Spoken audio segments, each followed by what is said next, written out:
Okay. Call the meeting to order. Pledge allegiance to the flag.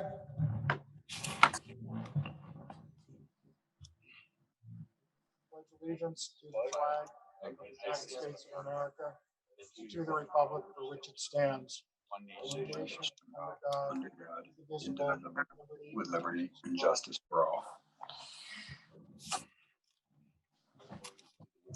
And I'd like to get action, a motion on the minutes, please, of September 16th, 2020. Point of order. Yep. Go ahead, Jimmy. I think we have to point out that we have people remote and where they are and think that sorry. before we get started. Yeah, so we have two people that are remote. Jamie, can you let us know where you are and whether you're alone or not? So I'm alone and I'm in Gettysburg in a hotel. Okay. And Larry? I'm in my workshop and I'm alone. Okay, thank you. So can I get a motion on the minutes, please, of September 16th? Move to approve. Second. All in favor of approval or any comments? Roll call. It has to be a roll call. Roll call vote. Jamie? Aye. Don? Aye. Pete? Aye. Charlie? Aye. Tammy? Yes. Larry? Aye. And myself is aye. Okay. Manifests have gone around. I think everybody signed them. Tom, you have some nomination. You have a nomination? I do have one nomination, Kenneth Young, for a one-year position of technology integrator. Move to approve. Second. Dawn? Oh, yeah. Okay. Second. Any discussion? Okay, roll call vote. Larry? Yes. Jamie? Yes. Dawn? Yes. Pete? Yes. Charlie? Yep. Tammy? Yes. Yes for me. And resignations? We have one resignation, Amy McDonald, technology integrator. Okay. Motion to approve? Second. Move to approve. Okay. Second. Okay. Roll call vote. Larry? Yes. Jamie? Yes. Dawn? Yes. Pete? Yes. Charlie? Yes. Tammy? Yes. Yes for myself. And superintendent's report. Good evening, everyone. I'm just gonna have Gordon turn up my volume a little bit because I don't want to have to do this the whole time. Check 1, 2. Check 1, 2. Is that okay? Can everyone hear me? Yes, Dr. Haynes, is that better? All right. So I want to welcome everyone.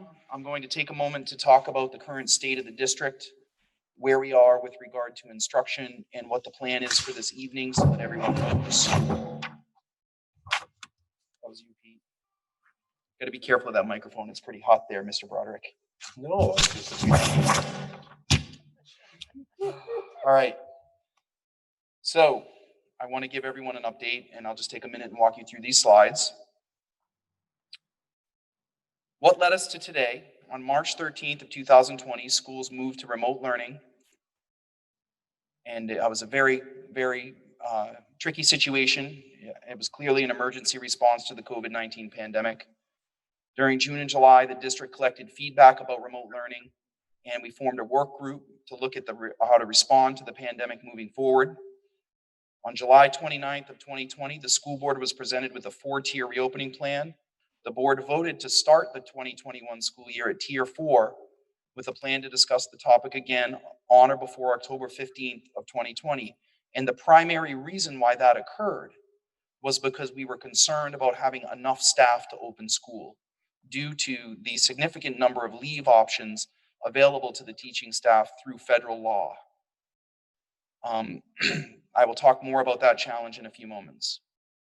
On August 19th, the school board accepted an enhanced remote learning 2.0 plan, which was a significant improvement over the remote learning that occurred this spring and based on the feedback of the families and students and staff. And during September, we've been collecting feedback on remote learning and family readiness to move to a version of in-school learning for students. I can't say clearly enough the amount of incredible hard work that has gone into what you're going to see this evening and what the plan is for the next few weeks. The administrative team has worked night, days, weekends to not only facilitate remote learning, which is completely foreign to us still, really truly that level of instruction is in its infancy, and simultaneously assess all the information necessary to make a decision about the next steps. So I just want to quickly remind everyone of what our instructional tiers are. Instructional tier number 1 is not on this chart because it's just regular school. No restrictions, no changes, perfectly normal school. Tier 2 is different in the plan that we're going to present today because we're offering synchronous learning for students who are not choosing to be in school during Tier 2. So in this plan this evening that we're going to share with you all, we are providing an option of choice for families, a choice to keep their kids remote or to send them in school. I'll talk more about that plan in a few moments. Tier 3 is a cohort model, which means that students would come to school 2 days a week and be remote the other 3 days of the week. Tier 4 is what we're in now, 100% remote learning. September, we did a family survey to ask about remote learning. We want to share those results this evening. We asked these questions. First, we asked a lot of questions, but the big important ones we'll share tonight. The full details will be on the website after this meeting or tomorrow so that people can read whatever data is available or appropriate to share. Some of it's confidential, but the majority of it is public knowledge. Remote learning this fall has improved since last spring. 62% of people agreed and 27% were neutral, which based on the feedback we've received is they were fine with it. And 11% disagree. So that just shows the amount of hard work that's gone into making remote learning better has paid off. Compared to our survey data from this spring, it's a complete turnaround. My child has regular interactions with his or her peers, morning meeting, advisory, FLT, 67% agreed, 20% were neutral, and 13% disagreed. My child has received increased live sessions with his or her teachers. 68% agreed, 23% were neutral, and only 9% disagreed. My child has been engaged in the work that has been assigned to this point. 60% agreed, 27% were neutral, and 13% disagreed. So I just want to make sure that everyone understands that although remote learning is going a lot better than it was in the spring, it does not replace regular public school, and no one feels like it should. There's no way to replace being in school with your teacher and your peers. And the administration has been working very hard to try to figure out a plan to get kids back into school. And we'll talk about that in just a moment. So we recently did a survey where we asked parents how many, if school were to open, will you be sending your child? And we received feedback that some people wanted us to give them a vote as to whether or not it would be the cohort model or fully open or remote. And that's not the intent of this survey question. The intent is to ask, regardless of the model, if we were open in some capacity, would you send your child? Because we were trying to gauge safety concerns. 82% said yes, 83% from Memorial said yes. Sorry, Bakey was 82% yes. Memorial was 83% yes. The middle school was 76% yes. And the high school was 78% yes. So that certainly sent us with a clear message that folks wanted to get back to school. The next question was critical. If you had an option for choice, would you choose to be remote or in school? It's kind of different than the other question, and this was the most important question for us for planning purposes. At Bakey, 25% of respondents, which by the way, we had 97% of people, we called the people who didn't take the survey. 25% said they wanted to be remote. At Memorial, out of 94% of families reporting, 28% said they wanted to be remote. At the middle school, 94% of people were able to be contacted or responded, and 26% said they wanted to be remote. At the high school, 98% of people responded. There was a lot of phone calls. 32% wanted to be remote. So that told us, the data told us that people want their kids back in school, but there's also a significant number of people that if remote was an option, they would take it. So we started to plan to make that an option. We felt it was important to listen to the community and try to respond.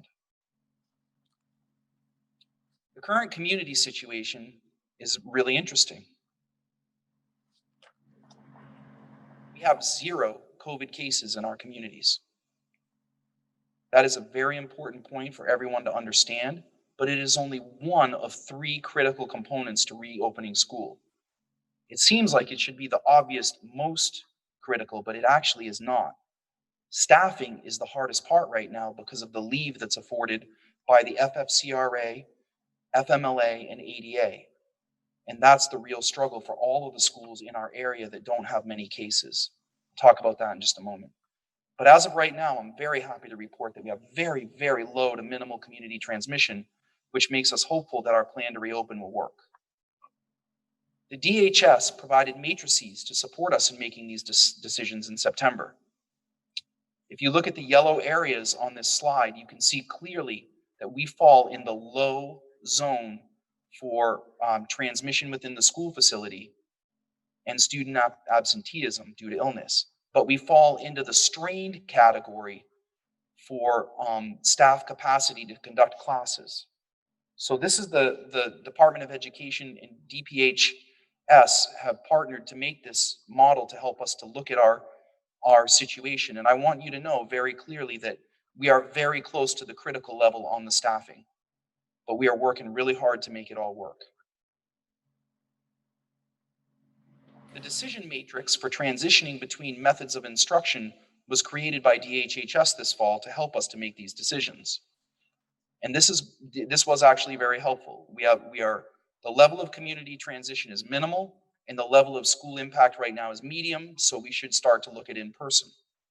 And that is exactly what we're doing. So we are proposing this evening that we move to Tier 2 in school with restrictions. That means that there will be significant safety procedures and expectations in place for our community. I want to be clear that there are some people who are very unhappy that school has been remote this fall. And there are some people that are very, very happy. I want everyone to remember that being remote is consistent. When we move to in-school instruction, there will be disruptions. There will be COVID cases. There will be classes that are sent home in the morning at 9 o'clock, and I'll talk about that. There will be days when school will have to be closed while we do contact tracing. So I want everyone to understand that although we're hopeful to open, we recognize that the health and safety protocols are a significant barrier to overcome, and they are for our neighboring districts that have been open. So the mask expectations when we open school, should the board choose to do so, will be as follows. We will expect masks to be worn by staff and students at all times unless provided a rare exception, very rare exception, through the IEP 504 process. Mask breaks will be built into the school day at each level when possible. Masks may be removed temporarily when eating or drinking, and that means you have to be more than 6 feet away from someone else while you're eating or drinking. Not all masks are created equal, so we've provided the next slide to show people exactly what mask expectations will be. You can refer to this slide later. The deck will be shared once the board makes a decision. So I want to give you a summary and the next steps, and this will just take a moment. If the board chooses to move to Tier 2 in-school learning with restrictions, the administration will deploy a survey to families to determine if they would like their child to remain in the remote learning format. Families will not be allowed to switch instructional models on or before January of 2021. We are going to be open to talking with families that would want to move from in-person to remote, but we can't go the other way. So I want to be clear about that. If you choose remote, you have to stay remote because we're planning the staffing for that part. Moving from in-person to remote, we'll handle that on a case-by-case basis. This survey will be sent out in the next 24 hours. should the board choose to move to tier 2, and it will be due on Tuesday, October 13th at 10 a.m. Preparing for this change in instructional models and including the remote option for families who select it will require additional preparation for our educators. As such, we are requesting that the board change October 16th and 23rd, those are Fridays, to non-instructional professional development days, and to have each Wednesday be an early release day for 6 weeks, starting the first week of in-person school. Teachers just need time to plan synchronous instruction. It is very complicated.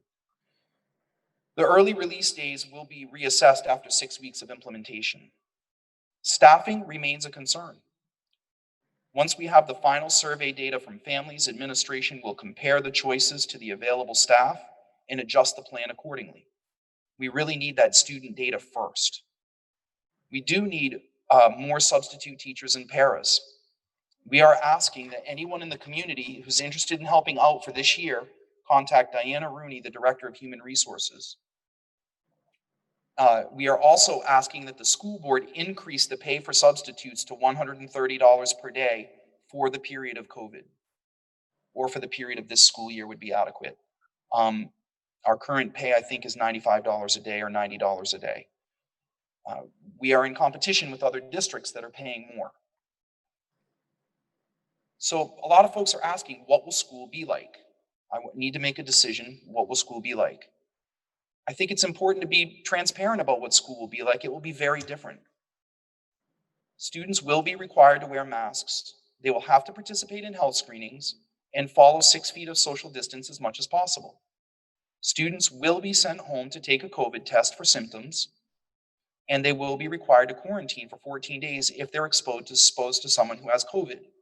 This is why we're offering a synchronous option, is because we recognize that students will have to go home for 14 days occasionally. We don't want them to miss school for 14 days. So we're trying to provide an instructional model that provides flexibility so that if people are home because they have to quarantine, they'll still be able to quote, attend class and participate in school. Lunches will be different and socially distanced, and each school will have its own individual plan for lunches. A lot of people have been asking, well, what will happen if there's a COVID case? It really depends on the situation, but in general, if the district learns of a student or staff member who is tested positive for COVID-19, the district will work with local health officials who will support the district in notifications and contact tracing. The district will notify anyone who came in close contact with a positive case while maintaining the confidentiality in accordance with the Americans with Disabilities Act, ADA, and the Health Insurance Portability and Accountability Act of 1966, which is otherwise known as HIPAA.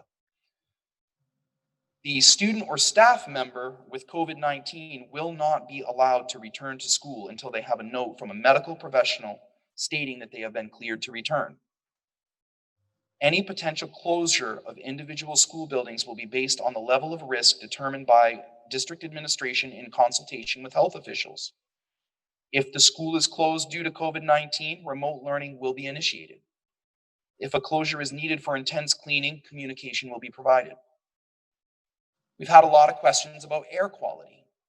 We've done extensive air quality tests, and all schools have passed air quality testing. The high school has an excellent air exchange system. The Memorial School has adequate air exchange considering that there will be fewer students in the building than normal. And the Bakey School has no air exchange, but the air quality has passed all tests. We will be providing air purifiers for the Bakey School and any location in the district that does not have adequate air exchange. We will also follow the guidance and recommendations of the New Hampshire Department of Education, CDC, and New Hampshire Department of Health and Human Services regarding opening windows to provide air exchange hourly in buildings or areas that do not have an active air exchange system.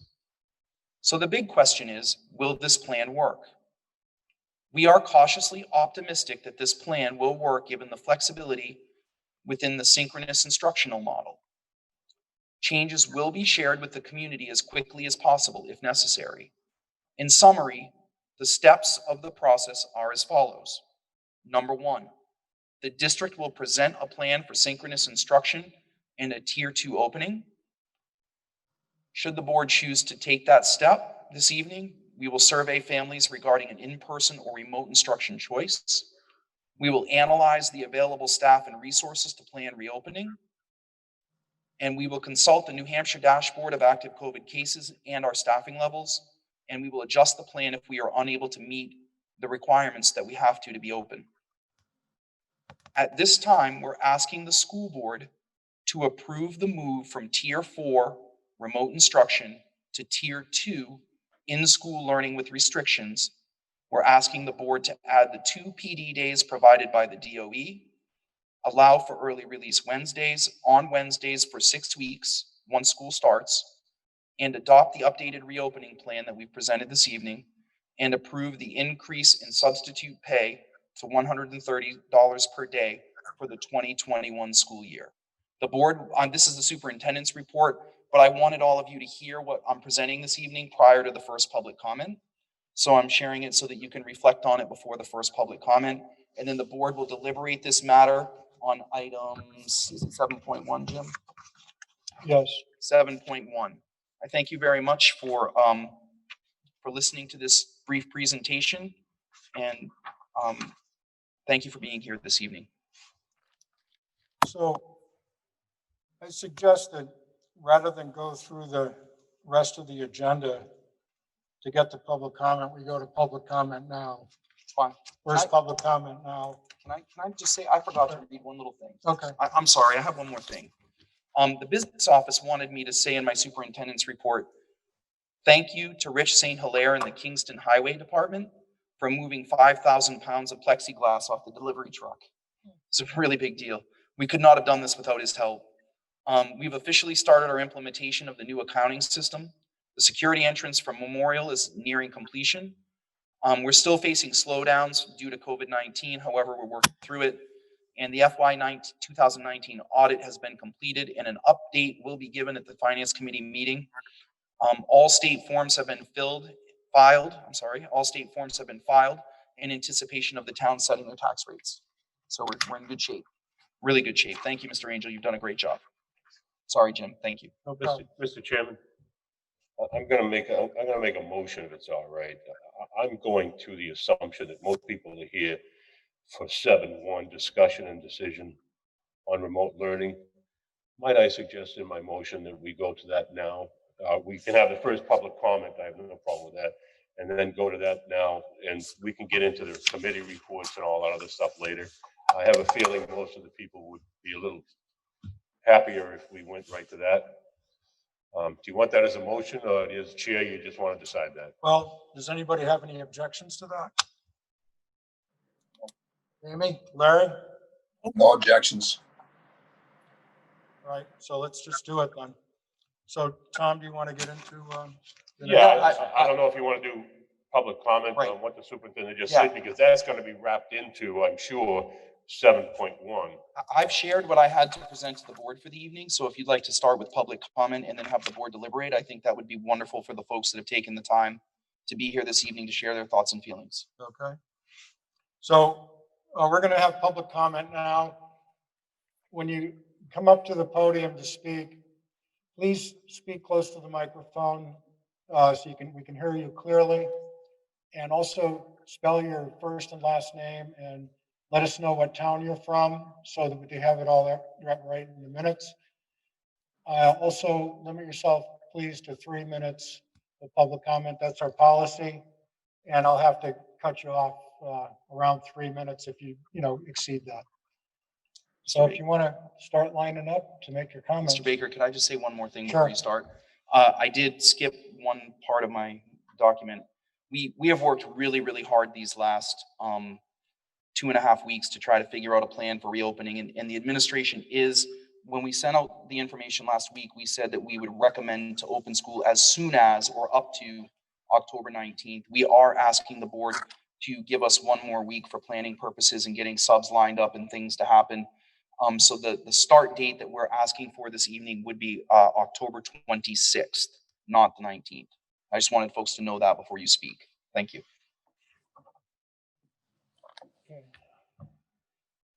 Hello. Uh-oh. Sorry. Hello, my name is Jennifer Tedford, Tedford. I have 2 children in the district. My son is seating right there, and I have a freshman daughter. So anyhow, Your phone is picking up your phone is triggering the. okay, but I need this because I'm not a public speaker, so I had to write it out. But essentially, I'm 100% in favor of the transition back to in-person learning. I feel that the plan that we currently have meets the needs of people that would prefer to stay remote and those in person. Remote learning isn't adequate on so many levels. First of all, the kids essentially have every Friday off, 2 hours during the school day are off. It's just unacceptable. This is their education, the building blocks of their future. Aside from that, I believe the vast majority of children need the social interaction with their peers and teachers to grow academically and socially. This remote learning format isn't meeting those emotional, social, and academic needs. Paramount to that is the fact that it's just not warranted at this point. The facts remain that the data isn't supporting it. The otherwise healthy child and adult teacher, wouldn't be at increased risk being in person with proper precautions. The school board voted to start off the year remote and to watch the numbers, and the numbers are still extremely low. So at this point, the continuing on in the remote isn't warranted. So please adhere to your word and give my kids their childhood back. Thank you. Hopefully I don't have any feedback because I don't have my phone. Kelly Pellivan. Might be earrings. New Hampshire. I just wanted to make a suggestion with the smaller children. I have a freshman and a second grader. And with the smaller children, it's going to be, the older children can get it. They get what's going on. They know what's happening. The younger children do as well, but to a different extent. And I'm hoping that the administration can do something for the younger children with the guidance counselors, working with the teachers to kind of have a, listen kiddos, this is what school's gonna look like. We're gonna have fun, it's gonna be great. Kind of prepping them, because we can prep them, but we really don't know what it's gonna be like on a day-to-day basis. So working with the guidance counselors and the teachers to kind of work with their own individual classrooms to give them a heads up as to how this is going to look like. Yeah, we'll be able to go outside and play, and we might be able to do Simon Says, but you're not going to be able to be playing tag like you used to. Basically, the little ones, and more so the pre-K through 3, I'm more concerned about, because like with my daughter, she's 7. I've been keeping her home. I don't take her to stores. I don't take her to the farm, because to me, I'm trying to shelter her from this as much as possible. I refuse to accept that this is the new normal. This is the now normal, not the new normal. And watching my 7-year-old with a mask on is heartbreaking for me. She couldn't care less, but it's heartbreaking for me to watch. And maybe it's just selfish on my part. But so I just keep her home. We have a limited number of friends who come over and visit, or we go over to friends' houses of our limited number of friends. So for her, this is going, I want to send her back. I'm going to send her back. I plan on sending her back. But they need to know what to expect and need to be prepped. And I can only prep we as parents can only prep them so much. So maybe guidance counselors can work with teachers to kind of help these little ones understand what it's going to be like to a point. That would be very, very helpful. Thanks. Thank you.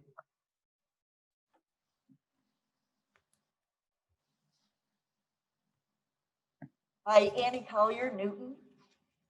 As a member of the Newton-Kingston Taxpayers Association, I want to let you know the majority of the directors of NKTA are in favor of this synchronous return to education at Sanborn.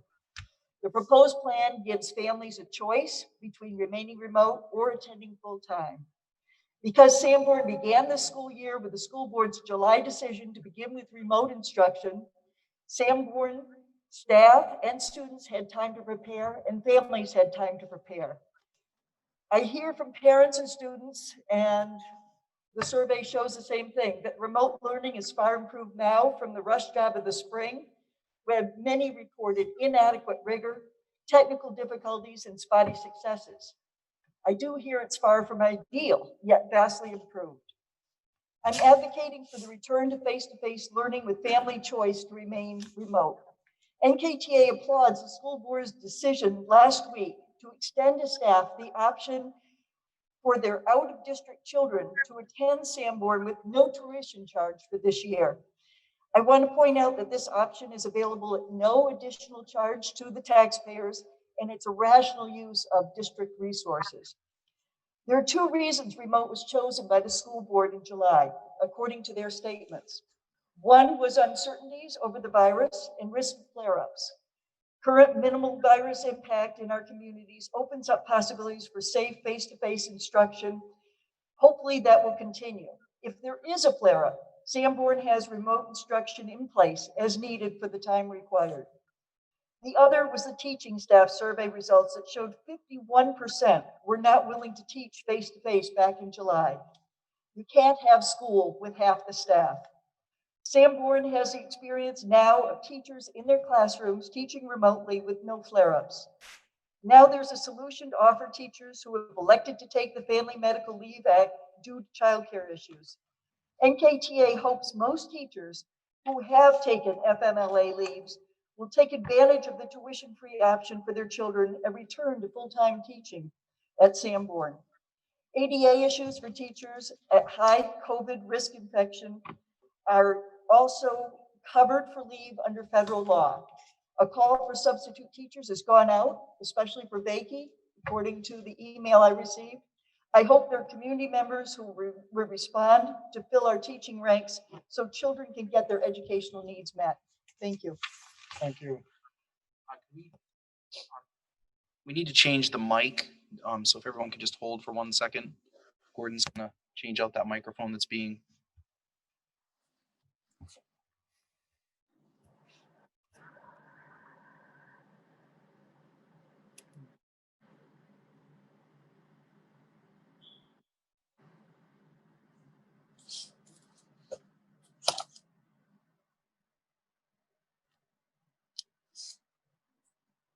Okay. Does anybody else have a comment at this stage?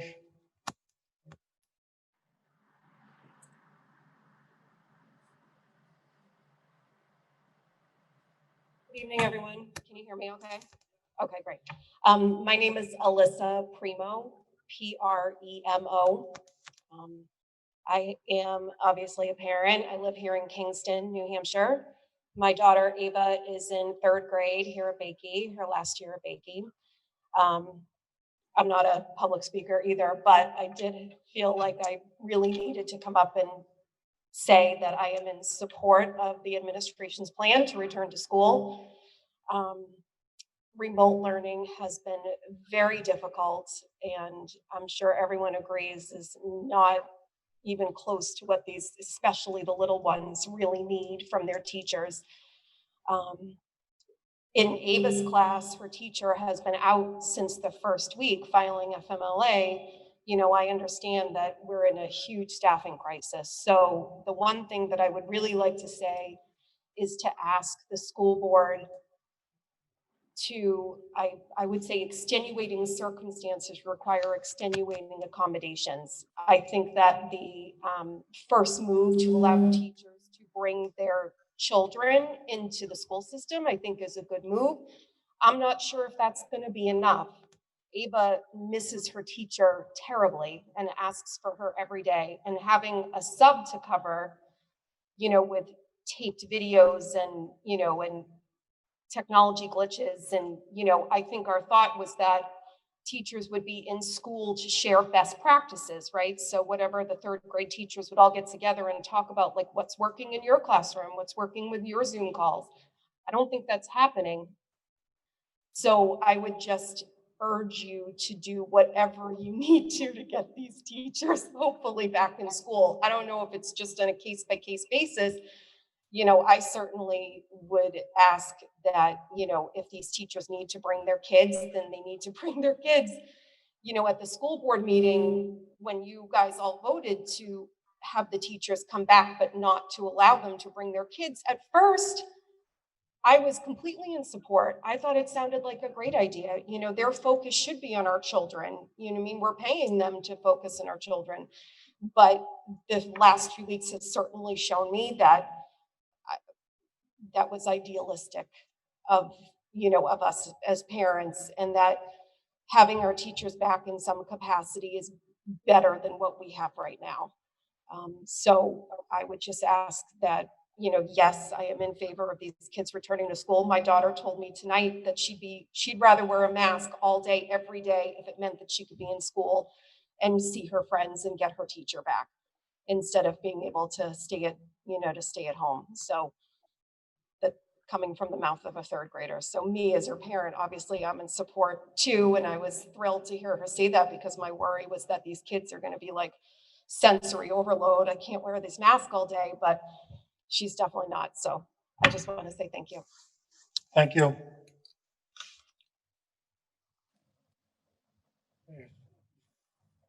That's it for public comment. I guess we'll go on to the deliberation. Tom, do you have anything else you want to add? No,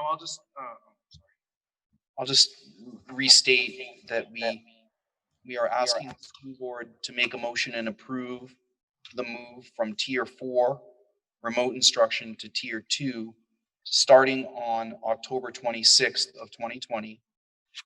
Add the 2 PD days provided by the Department of Education. They provided us with 5 this year. We used 3 at the start of the year, knowing that we might need 2 more days later. So we really need some time with staff to work on synchronous teaching, because obviously teaching live students on a Zoom call while you have live kids in the classroom is a lot. This means that school will be 5 days a week. I just want to be clear about that. The Fridays will go back to being regular student days. So we're asking that we do early release on Wednesdays for 6 weeks once students return. So that would start that week of October 26th. And we did update the reopening plan based on the dashboard and other items that have come out of technical significance from the DOE. We're asking that you approve that, and that a really important point is to approve the increase in substitute pay to $130 a day for the 2021 school year. So Chairman, that's could we put 4 that- parts. Could we put that tier 2 up there so everybody knows just what we're talking about? Can we get that slide back?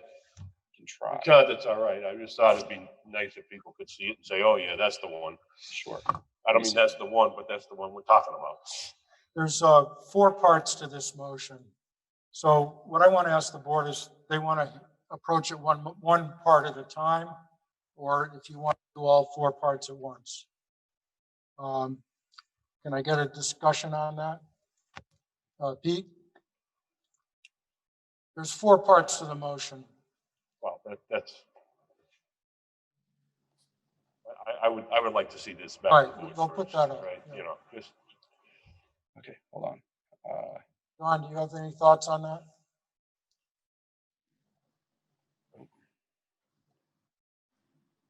It's going to be easier to say it if it's in 4 parts. Yeah. Other than that, I don't know if it makes a big difference. Okay. Charlie? I'm going to do what the rest of the board does. Okay. Tammy? I'd like to discuss the reopening plan, and then I think the dates of reopening and the substitute pay as separate topics. Okay. Jamie? Yeah, to me, I would proceed with what we have, and then to Tammy's point, we can take a look at some of the different pieces. But the key item, the 4 that I think you're talking about, Jim, was one is tier 2, one is October 26th, one is 2 additional PD days, one is Wednesday half days, and I think there's a fifth, and that is substitute pay. So I think there's 5 different items on the motion, if I counted right.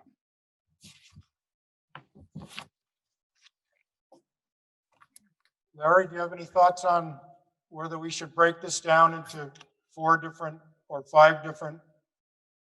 Actually, all 5 of them are tied together.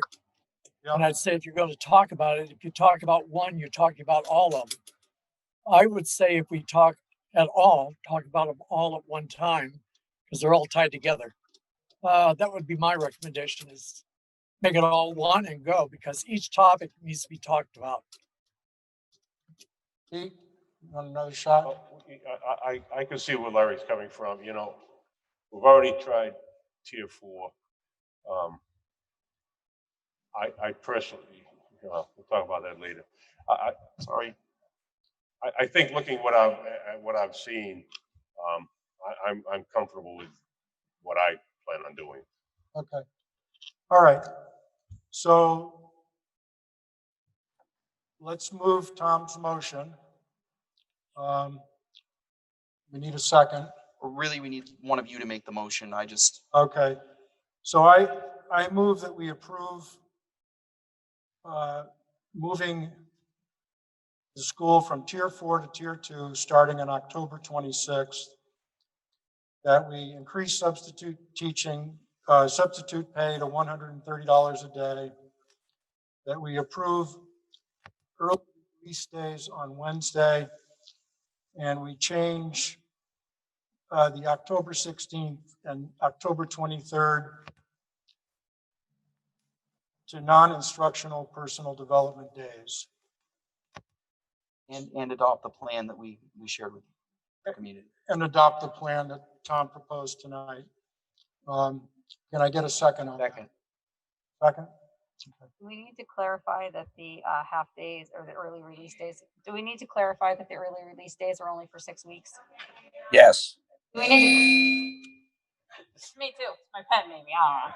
I was just asking if we need to clarify that the early release days on Wednesdays are only for 6 weeks in the motion. So let's discuss the early release days. Yeah. Dom was just saying, could you add it to the motion that there's 6 weeks? Because we're only doing that for 6 weeks. We want to reevaluate after 6 weeks. Right, thank you.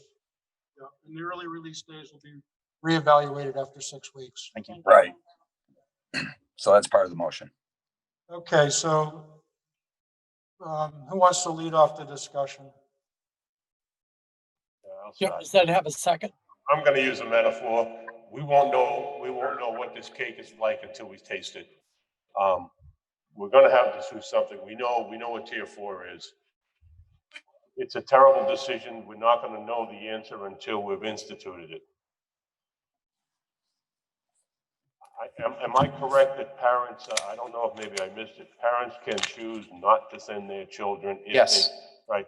That to me is very important. We're not saying school is open, you have to send your kids, they'll be truant. We're leaving the decisions in a sense. This is what we plan to do. You don't agree with it and you're concerned about not a terrible way to put it, and you don't want your child to go, then that's okay with us. You're not going to be penalized in any way. I think it's time we get back,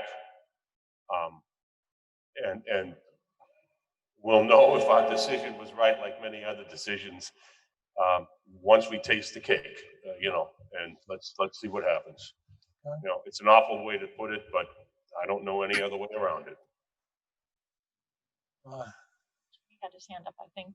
I think Jamie had his hand up when he. Jamie? Sure, I'll go. Can you hear me okay? Yes. So, to me, the will be as no surprise, the most important thing is to get the kids back into the schools. We made the decision and we said we'd revisit it. Our COVID numbers in the community are good. We have watched what's been happening in the other districts. To Tom's point, there have been some disruptions, but they are proceeding. Everything that we had looked at and we said we were going to look at is coming out and saying it's time to get the kids back. The kids have been out. They have suffered through. I think some of the speakers that got up talked about the difficulties their kids have at home. I hear a lot of that in emails and letters. And the concern has always been, the CDC points it out, some of the risks for all of these kids that are staying home. And in many cases, I believe these risks are higher than any of the risks of coming back. So I'm very much in favor of getting the kids back. To the particulars, I could go through these particulars and point out a bunch of things I don't like about it. So I don't like waiting till the 26th. I don't like the 2 PD days. I don't like the half days on Wednesdays. Don't like any of that. I would like this to start as soon as I could get it to start. That said, the big thing is it's got to start. And if Tom and his team can get this thing done, and I got to swallow a little bit of what I would prefer, then I'm willing to do that. We have to get the kids back to school. It's the right thing to do for them. It's the right thing to do for their families. And to the point that Pete made, for those people with good and just reasons for why they can't allow their child to go back, they have an option that they don't have to. And when we first talked about this, we had great concerns as to, can we have a dual system? And my hat's off to Tom and his administrative team for continuing to probe and push and find ways to make sure that we can get what needs to be done to service this community, and not just throwing in the towel and saying these are the only ways that we can get it done. So I think from the board's perspective, we have looked at things and done what we had said we were going to do. I think we should be supporting this. I think from the administration perspective, they have done what they can do to make sure that we have a better answer for our community. If you recall, on the 29th of July, the discussions, a number of people said, I would have liked a different type of model. And many of them suggested as one of those types of models would be people could choose to stay home. So this is being addressed here. And I think the final piece, and Tom mentioned it, it's the biggest concern is staffing. Is we need the staff to show up. And one of the speakers talked about that also. So I think we need to proceed. I think we need to get our kids back. And I hope that the staffing will also be able to come back. We at the board have tried to do that with the recent decision that we made to provide methodologies for them to be able to come back and address some of the concerns. And by the options for those remote, we'll see what we can do. I understand Tom's reasoning and the administration's reasoning as to why, if you're choosing remote, you can't just flip back, because the staffing issue is the critical piece here.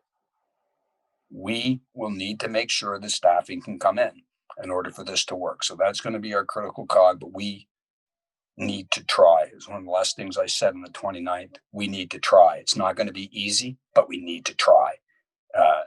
So I will support this. I think that the key is we got to get the kids back to school, and this gets the kids back to school. So I will be supporting this motion.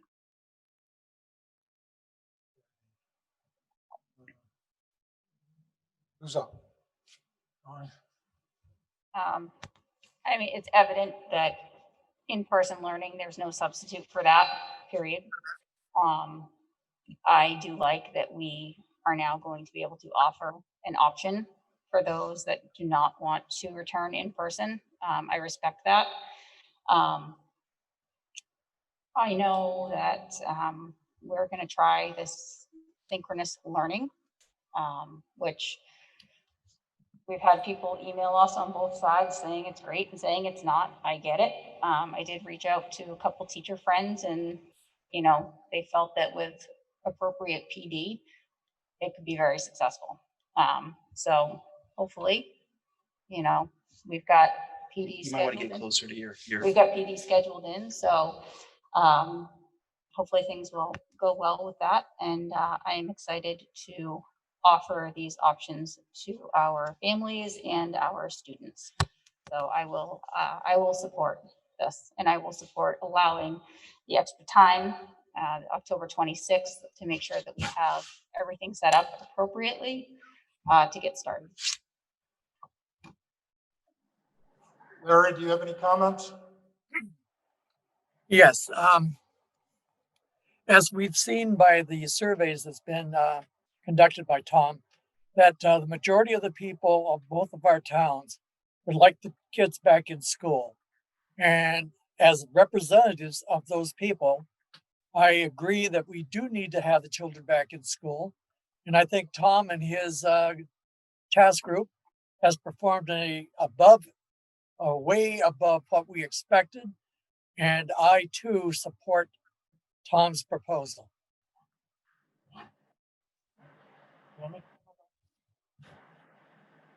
So I'm definitely in favor, as I said in July, of having all the kids in school.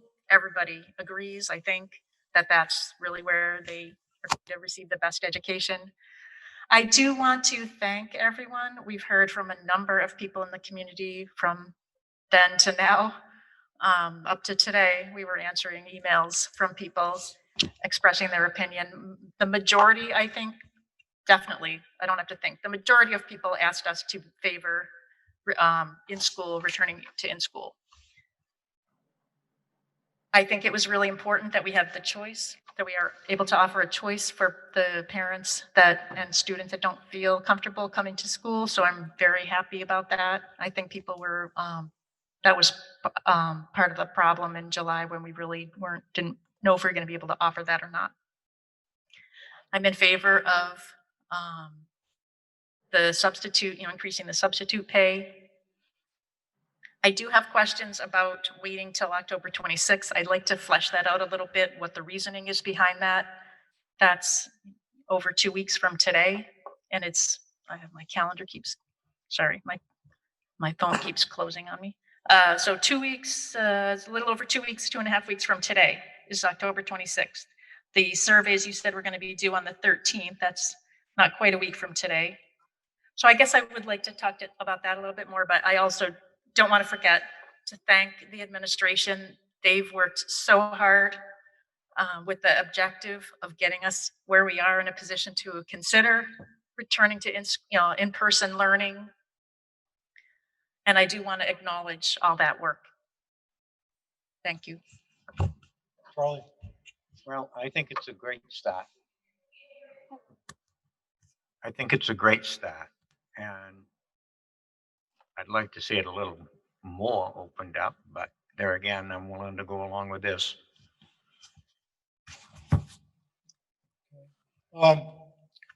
Yeah, this plan that the administration has put together to me seems incredibly thorough. It's an incredibly complex situation, having to meet CDC requirements, try to satisfy the conditions, the work conditions required by the FMLA and the ADA and the FFCRA. One of the big concerns for me was what we were going to see from other schools that opened. And in New Hampshire, we've seen very, very small infection rates. The infection rates outside of nursing homes, or not the infection rates, but to be morbid, the death rates, which is horrible when people die. But when you're weighing decisions, you have to look at what's the worst case. And the situation is in New Hampshire, out of the 446 deaths that we've had, 304 of them have been in nursing homes. The risk to kids being out of school for social, emotional, and mental health problems, drug abuse, alcohol abuse, family abuse, to me, outweigh the risks currently from getting COVID and having a serious impact on a young person. Some teachers have risk and they have protections under ADA. Other teachers have, just like the rest of the community, have issues with childcare. But I think the administration has come up with an extraordinary solution for that. The teachers are going to be able to bring their children tuition free if they're out of district. If they're in district, they're already part of the enrollment. And they having the option to not have your child come back to school, to continue remote learning is the clincher for me. I mean, you've got choice here. You can either come back to school or you can stay home and continue remote learning, if that's your preference. So I think they've done an incredible job covering, to the extent humanly possible, what could come up. Not that things won't come up that we can't cover, because you can't possibly mitigate every single risk there is in life. So as we were told, there's a chance that there may be infections. We may have to, close the school, or we may have to close schools, or some kids may have to be quarantined. Some teachers may have to be quarantined. I'm just hoping that the teachers, given this plan, that have applied for the FMLA leave and they have the option to bring their kids to school here, will take advantage of that and support the community in this plan and come here and teach face-to-face classes. For those that can't, for serious health reasons, then hopefully they can be worked out either with a leave, or if there's a possibility of remote teaching in some extreme situations, then that would have to be looked at on an individual case from my point of view. So I support this plan. I think it's an incredible job well done. So thank you. And also I'd like to, just as Tammy did, I'd like to thank the public for all the emails and comments that we received really over the past several weeks.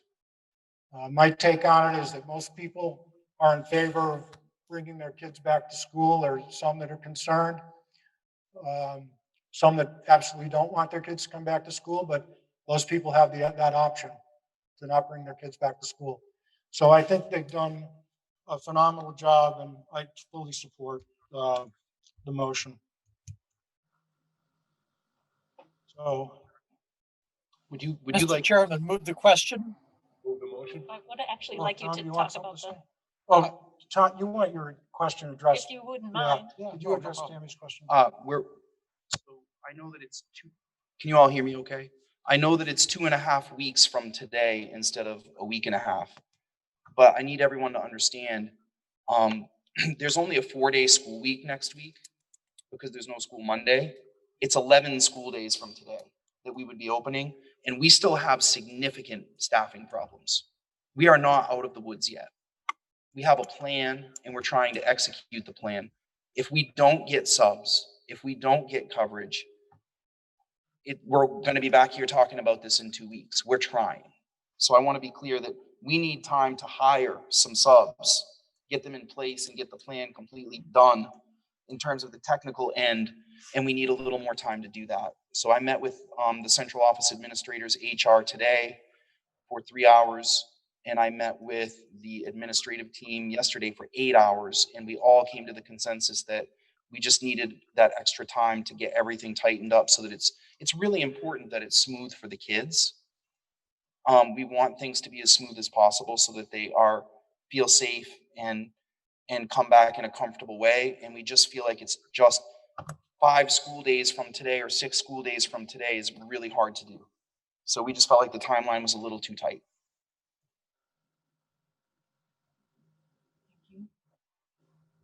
All right, so can we get a vote? All in favor? Don? Yes. Okay. Pete? Yes. Jamie? Aye. Charlie? Aye. Larry? Yes. Tammy? Yes. Yes for me. So the motion passes.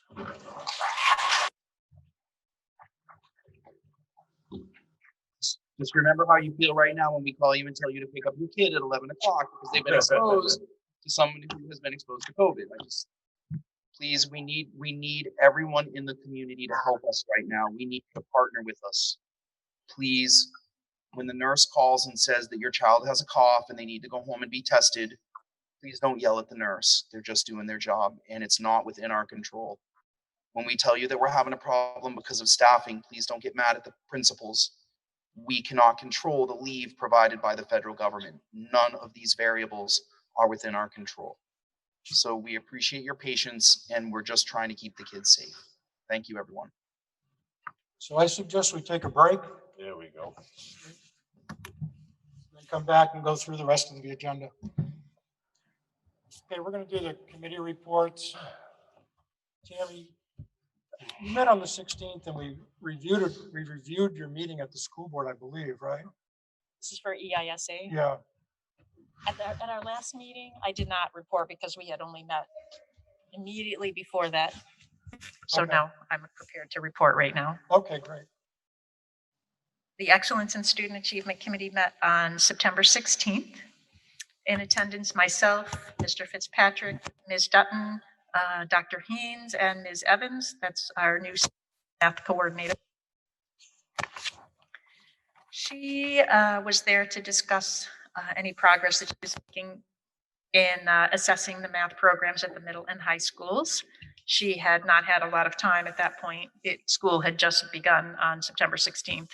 But she did tell us that her initial efforts were centered on meeting staff and observing some classes.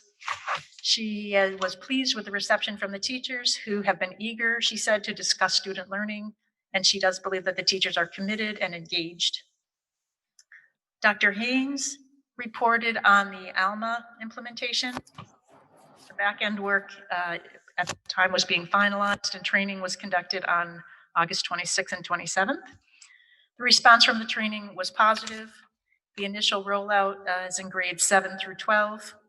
K through 6 are focusing more on the groundwork for remote learning at that point. It, at that time, was expected for ALMA to be live for parents soon. She also reported on upcoming assessments. Because statewide assessments weren't conducted last spring, the New Hampshire Department of Education is requiring districts to administer them in early October as a baseline. Students in grades 4 through 8 will be taking the math and ELA statewide assessment for their grade from last year. The NEWA will be administered from oldest grades to youngest, starting around October 13th. The SAT, which is normally taken, the juniors normally take the SAT in the spring, so they are taking that as seniors, October 14th here at the school. Our next meeting is 2 weeks from today, October 21st at 4:30. Thank you. Facilities met on the 16th. I reported the details of that meeting that evening at the school board meeting. Our next facilities meeting is October 21st at 3:30 p.m. Jamie, finance? Yeah, Finance Committee, I did report that out at the last board meeting as to what it was. The minutes have been written up, submitted. They'll be reviewed at the next Finance Committee meeting. That will be next Wednesday is what I'm looking for. I asked that the meeting for this afternoon actually be canceled so we could stay focused on the coming decision on the school. But my intent would be to do it on Wednesday if the schedules will allow it. If not, I'll have to change it to a different date, but to do it this coming week. And so I will get that information out as soon as I coordinate the schedules. Thank you. Do any other committees have reports, or you want to shout out your next meeting day?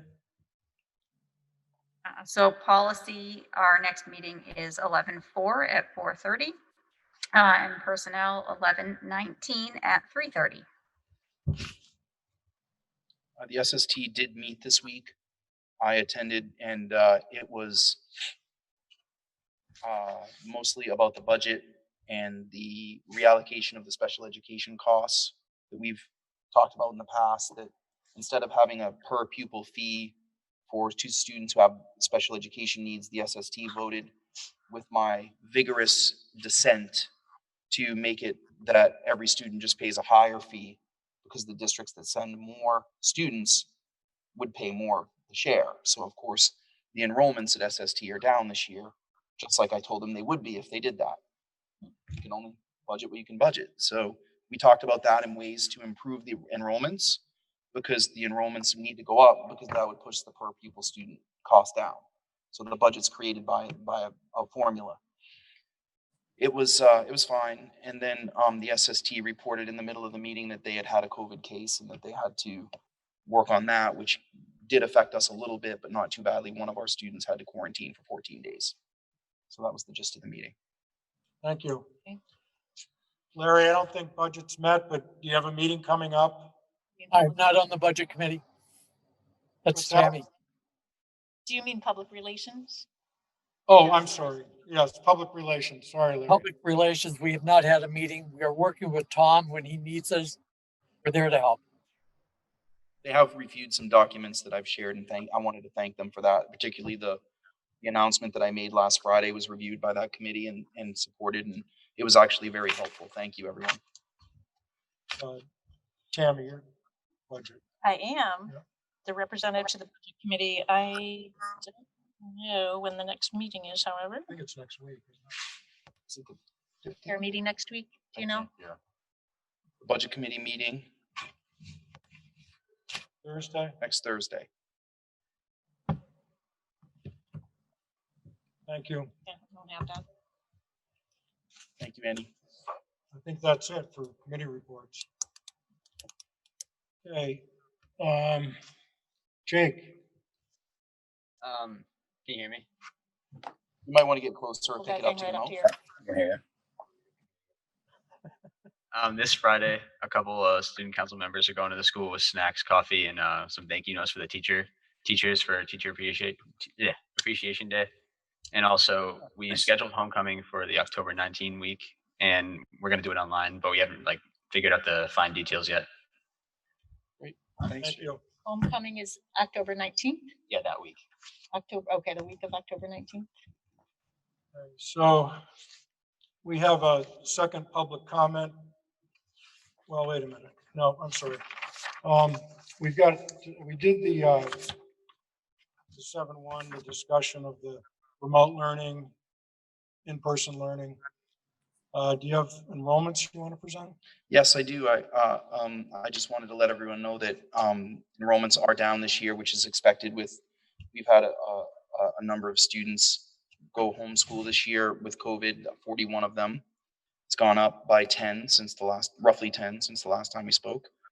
The Bakey School currently has 345 students. The Memorial School has 268. The middle school has 197, and the high school has 624, for a total enrollment of 1,434. And the comparison from year to year is a change of 144 students. So that is congruent and compliant with the NASDAQ study, which showed that our enrollments would drop. So Bakey is getting smaller. That's really a key component. But I also think it's really important to recognize that we do think that we did not have the normal kindergarten enrollment, which it wouldn't show in our homeschooling. They just didn't send them to school this year. So they didn't have to report that and then unenroll them. They just didn't enroll them. So our normal class sizes at Bakey, if you look at third, second, and first grade, are 91, 92, and 87. And the current kindergarten class is 63. So I think that's a false number, right? So I just want to be very careful that I do not want to be in my budget presentation, you will see that we account for the enrollment switches that we know of that we think will be returning, because we know the families. We know that they unenrolled them because of remote learning or because of the school year, the unusual circumstances in the school year. We've had a lot of good communication with families, and families have said that they didn't send their kid to kindergarten because of the remote learning situation or the situation with COVID-19. Question. Tammy, How many students did we budget for this year in terms of revenue from the state? In terms of revenue from the state, I'd have to ask Matt. I don't know how many we were estimating 1575 or 1550. So we'll probably be losing about 41 times $3,800. So $12,000, $14,000. I'm estimating. If you'd like firmer numbers, Matt can work those up and send them to the board. I'm actually you. going to be presenting revenue numbers at the finance committee at the next meeting. And that's going to include an analysis of an estimated tax rate, which is going to go into the change in the apportionment. It's also going to go into a change of the apportionment between the towns and go into the state revenue and how that's going to change. When will that come to the whole board, Matt? It's going to come to the whole board right after that meeting. So would that be on the 21st of Yes, this month? the 21st. Okay, thank you. When, if out-of-district students that have parents teaching here come, when will those be added to the enrollment? It depends on their date of enrollment. The 15th, I think, is the final date, right? Yeah, that sounds correct. Yep. Matt, you have something on the budget calendar. All right. I'm presenting tonight the budget timeline, and I'm going to just go over a couple of highlights off of it. November 4th is when the superintendent's going to recommend the budget to the joint meeting between the school board and the budget committee. December 10th is when the budget committee is going to approve the preliminary budget. On January 12th, that's going to be the deadline for the petition bond articles, petition warrant articles, and the budget submission date for collective bargaining agreements. January 14th is going to be the day that the budget committee is going to hold their public hearing on the proposed budget and warrant articles requesting appropriations. On January 20th, that's going to be the filing deadline for people to file for school district officers. On February 3rd is going to be the first session of the annual school district, which is called the deliberative session. And on March 9th is going to be the second session of the district meeting, and that's going to be the day that everyone votes on the budget. Are there any questions on the proposed budget calendar? Tom, go ahead. I just wanted to mention that I asked Matt to move the January 14th meeting to the 7th. Yes.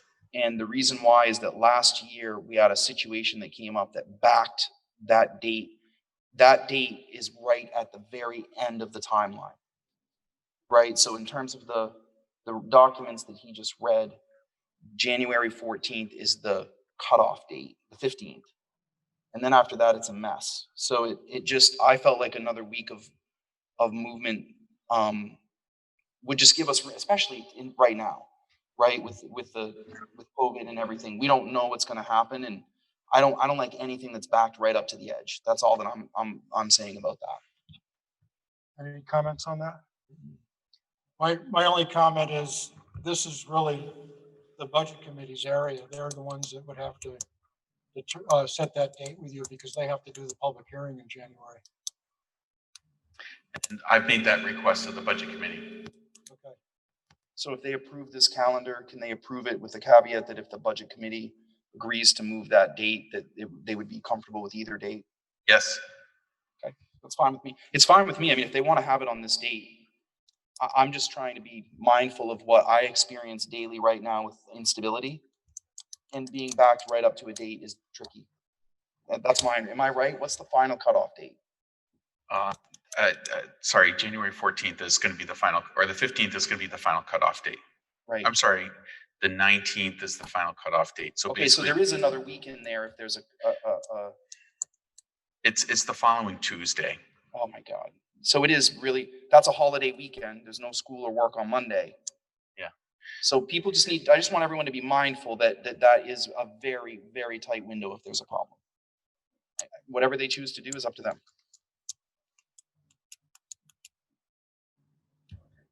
So the January 14th date that's listed here, you want to move, or? I would propose that the board adopt this calendar with an understanding that we're going to request that the BudCom consider just that having it that tight with everything that's going on. Last year, our budget process was done 3 days before COVID. Other communities did not get so lucky, and it was very, very difficult. So I want to be careful to have enough room. But that was determined by when we had the March or February deliberative. Right. That wasn't determined by January. No, I'm just simply saying that we don't know what's gonna happen, Right. and it gets really sticky when if we had an outbreak or something happens that week and we're backed up to Tuesday, it doesn't give us hardly any time. I don't know how rigid these things are. I'm just simply saying, as an administrator and someone who works in this world right now of just unpredictability, I would not encourage anyone to back anything right up to any deadline right now because we just don't know what's going to happen. That's my advice. It's So not, you're so I'm not fixed on proposing- this. What's here is January 14th. You would like that to I would change move it back the week before if I were the to what BudCom. are you proposing? I'm proposing that the calendar reflect that it be on the 7th. January But it 7th? is, Matt is correct, that, or Pete is correct, or whoever said it, that's a BudCom decision. But I'm the representative to the budget Oh, committee, great, so I'm trying thanks. to get that clear. If you can help us out, Tammy. I just want to know what you want. Yeah, Are you going to, you're going to be, one of you is going to be at the meeting? yeah, Matt will be able to talk about it. Discuss that? Okay. And again, I'm fine with whatever the BudCom chooses. I just think it's tricky right now. Okay, thank you. So you're going to present that to the BudCom meeting next Thursday, Matt, is that correct? Yes, and I've already asked, I sent a question off to the BudCom chair already. All right. I don't see any need for us to vote on this until after that meeting. We can vote on the 21st. That's my opinion.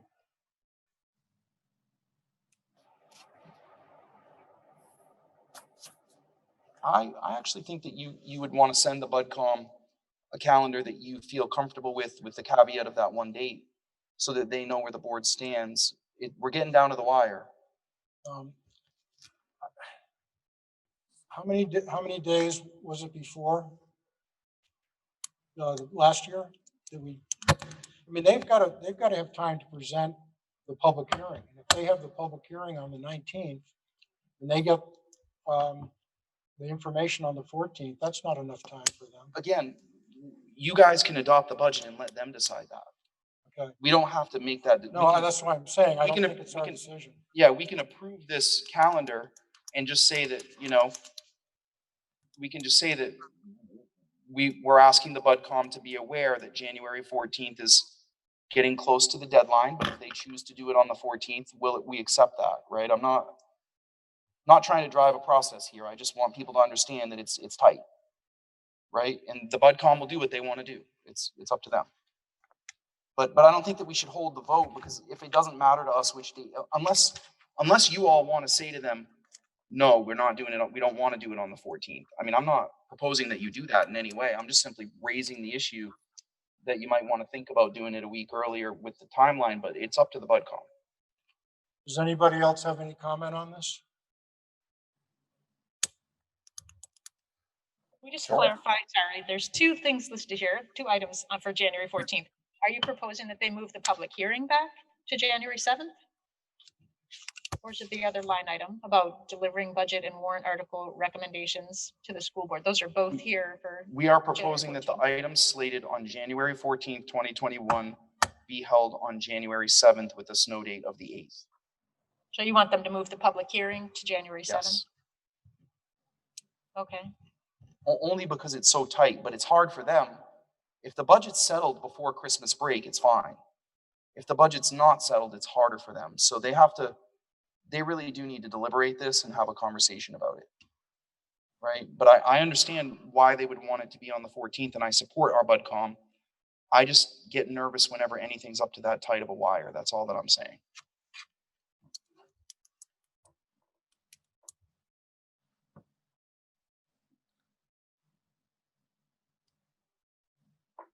I think we heard your concern, but I don't know that we need to send a motion to the BudCom about it. I just don't see what that accomplishes.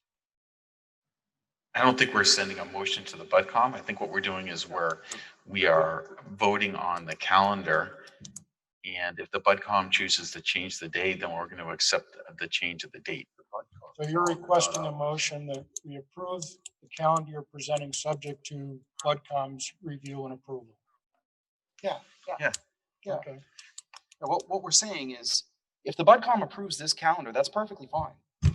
Just giving them the feedback that they might want to consider looking at that date of the 14th, even just moving it back to Tuesday, Right.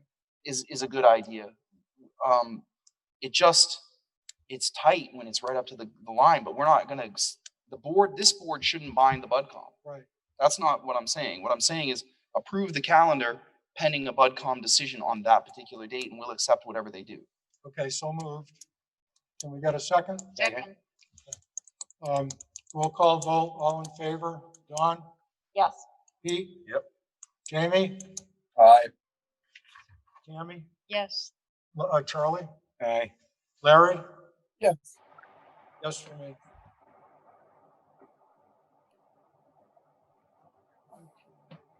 Thank you, Matt.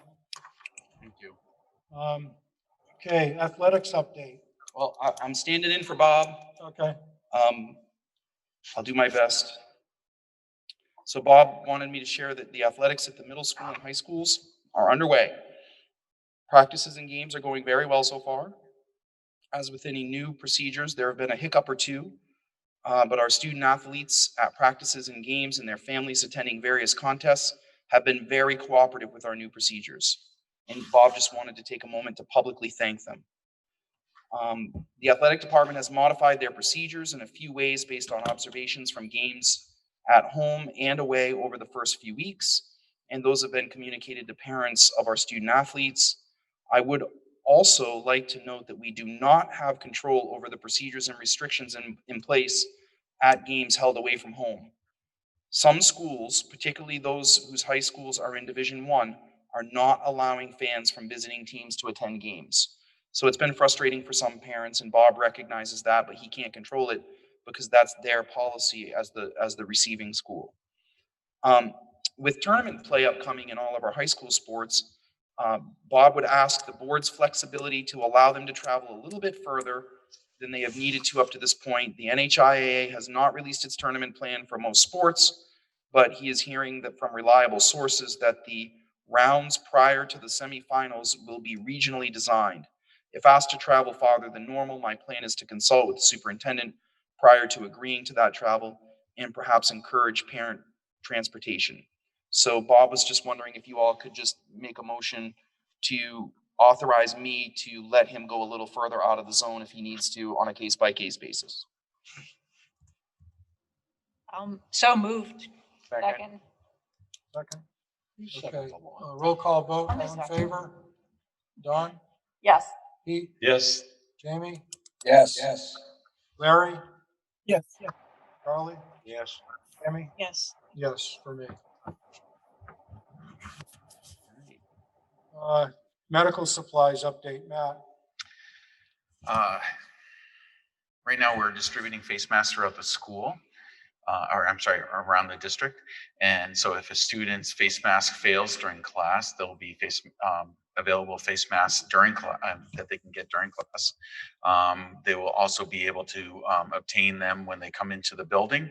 And today we received a request from the transportation company to provide masks in case they need them when they get on the bus. The next update would be we received 4 electrostatic sprayers, which essentially fogs touch areas throughout the district. And this is going to be administered, they're going to administer sanitation chemicals on touch areas during the evening. And it requires like a 10-minute dwell time. So that's it. Thank you. Okay, the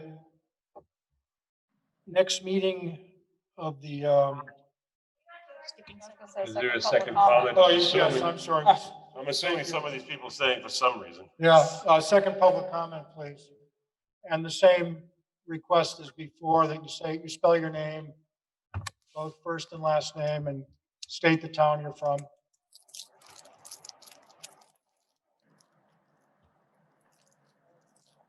Kelly Cullivan, KELLEYCULLIVAN from Newton. This isn't even really to the board. This is more so to our community. If parents want the schools to open, we've got to step it up. If you are able to be on a substitute list, get on it. If you are able to help out the community and make sure that our kids get back to school, please apply to be a substitute. It's going to depend on us to get our kids back in school. If we don't have a substantial list to call from for substitute teachers, we may not be able to stay open even if we get open.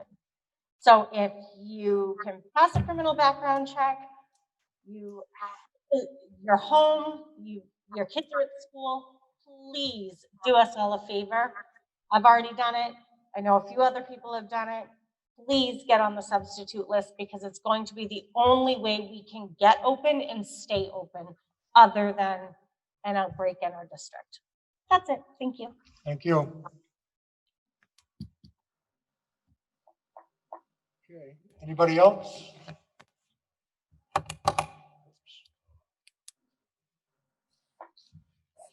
Kristen Stogren from Kingston, KRISTEN, so we're preparing with masks and things like that. So if kids don't have them, they'll be passed out. Have there been any updates made to the air systems in the school? Are there going to be, like, I just went and took a night class at SST and they have like these things that they put in the room to sanitize each and every room. Like, I can't remember what they called it, but it makes a ton of noise and they do each classroom individually with it. Email me and I'll send you what I read earlier this evening because I covered that. Okay. And the answer is, we're not updating infrastructure, but we are buying some air purifiers. I'd be happy to forward you what I read earlier. And I can answer any questions you have.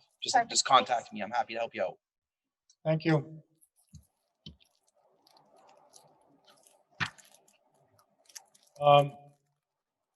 So if anybody has any suggestions for the next meeting agenda, please get them to Tom by a week from Thursday. The next Sanborn School Board meeting was going to be a joint meeting with Fremont on October 21st, but that date is in flux right now, so we'll announce that when we have it. But we will have a normally scheduled meeting next. Oh, we will, okay, Yeah. okay, so, thank you. Yep, thanks. Okay. And that will be in the auditorium at 6 o'clock.